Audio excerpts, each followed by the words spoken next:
Hi, ഞാൻ അബ്ദു, വൈലാഗ്രഫാം. ഇന്നിപ്പോൾ ഉള്ളത് കർണാടകത്തിൽ ഗുണ്ടിൽപേട്ട ടോൾ ഗേറ്റിന്റെ തൊട്ടടുത്താണ്. പിന്നെ കേരളത്തിലെ ഒരുപാട് ആൾക്കാർക്ക് ഇവിടെ സ്ഥലം വാങ്ങണം എന്നൊക്കെ താല്പര്യം പറഞ്ഞിട്ടുണ്ട്. അതിന്റെ ഡീറ്റെയിൽ ഞാൻ പറഞ്ഞുതരാം. ടോൾ ഗേറ്റിന്റെ അടുത്തൊക്കെ എന്ന് പറഞ്ഞാൽ ഇപ്പൊ ഏകദേശം ഒരു 40 ലക്ഷം, ഇവിടെ ഏകദേശം ഇത്ര 40 ലക്ഷം ഇല്ല, 40 ലക്ഷം ഒക്കെ റേറ്റ് ഉണ്ട് ഒരു ഏക്കർക്ക്. ഇതാ ഈ പ്ലോട്ടാണ്. ഇത് ബാംഗ്ലൂർക്കാരുടെ സ്ഥലമാണ്. ഇത് ഇവിടെ നമ്മൾ മൊത്തം പ്ലാൻ ചെയ്യാൻ പോവാണ്. ഇത് പിന്നെ ശരിക്കും ഇവർ കൊമേഴ്ഷ്യൽ പർപ്പസിന് ആയിട്ട് ചെയ്യാണ്. ഒരു പിന്നെ റിസോർട്ടൊക്കെ സെറ്റ് ചെയ്തിട്ട് 2 ഫാം ഹൗസ് ഒക്കെ ചെയ്യുന്നുണ്ട്. തെങ്ങിൻ തൈയൊക്കെ വെച്ചിട്ടുണ്ട്. ഇനി മാവ് ഇതാ ഫുള്ള് മാവുകൾ നമ്മൾ നാട്ടിൽ നിന്ന് ഇറക്കിയതാണ്.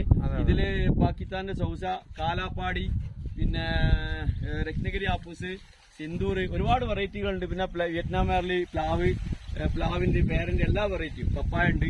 അപ്പൊ നമ്മളിവിടെ പ്ലാന്റ് ചെയ്യാൻ വേണ്ടി കുഴികളൊക്കെ എടുത്തിട്ടുണ്ട്. ആ കുഴികളൊക്കെ കംപ്ലീറ്റ് റെഡിയാക്കി JCB കൊണ്ട് കുഴി എടുത്താണ്. ഇനി വളമിട്ടിട്ട് കംപ്ലീറ്റ് വെച്ചിട്ട് ചാണകപ്പൊടിയൊക്കെ ഇട്ടിട്ട് വെക്കും. അതിനുശേഷം പിന്നെ ട്രിപ്പ് ഇറിഗേഷൻ ഫുള്ള് വെള്ളത്തിന് പിന്നെ പ്രശ്നമൊന്നുമില്ല, എല്ലാം കിട്ടും. അപ്പൊ നിങ്ങൾക്ക് ഇനി വില കുറഞ്ഞ സ്ഥലം വേണമെങ്കിൽ ബേഗൂർ ഏരിയയിലുണ്ട്. അതൊക്കെ ഒരു 17 റുപ്യ 18 റുപ്യക്ക് അവിടെ കിട്ടും. നല്ലോണം ഇഷ്ടംപോലെ വെള്ളവും കാര്യങ്ങളൊക്കെ ഉള്ള സ്ഥലം. അപ്പോൾ താല്പര്യമുള്ള ആൾക്കാർക്ക് ഇവിടെ ഭൂമി വാങ്ങാം. ഇവിടെ ഭൂമി വാങ്ങാൻ പ്രശ്നങ്ങളൊന്നുമില്ലല്ലോ. ഇവിടെ ഒരു പ്രശ്നമില്ല. ഏറ്റവും നല്ല പ്രത്യേകത എന്താ പറയുക, ഇവിടെ ഭയങ്കര ലോക്കൽ സപ്പോർട്ടാണ്. കാരണം ഇവരെ പോലുള്ള ആൾക്കാർ ഇവിടെ തൊട്ടടുത്ത സ്ഥലം ഇയാളതാണ്. ഇവിടെ ഒരു പിന്നെ 4 ഏക്കറുണ്ട്.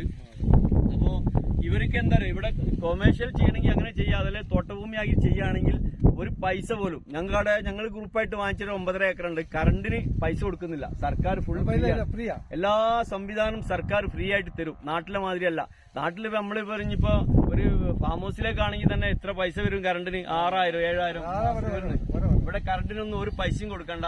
രജിസ്ട്രേഷന്റെ കാര്യങ്ങളൊക്കെ വളരെ സിമ്പിളാണ്. പോയി ഇരുന്ന് കൊടുത്താൽ മതി. അപ്പൊ ഒരു ബുദ്ധിമുട്ടില്ല. ആർക്കെങ്കിലും വേണ്ടിണ്ടെങ്കിൽ ഇവിടെ പർച്ചേസ് ചെയ്തിട്ട് നല്ല തോട്ടം ചെയ്തോളി. ഇഷ്ടംപോലെ മാങ്ങ കിട്ടും. ഇപ്പൊ മല്ലിക മാങ്ങൊക്കെ മാവാട് വെച്ചു കൊടുത്താൽ മതി. ഇഷ്ടം പോലെ കായുണ്ടാവും. കാരണം 8.6 pH വരുന്നുണ്ട്. നല്ലോണം കായ്ക്കും ഇവിടെ. നാട്ടിലെ മാതിരിയല്ല. കൊമേഴ്ഷ്യലായിട്ട് ചെയ്യണമെങ്കിൽ ചെയ്യാം. നല്ല വരുമാനം കിട്ടുന്ന ഒരു സംഭവമാണ്.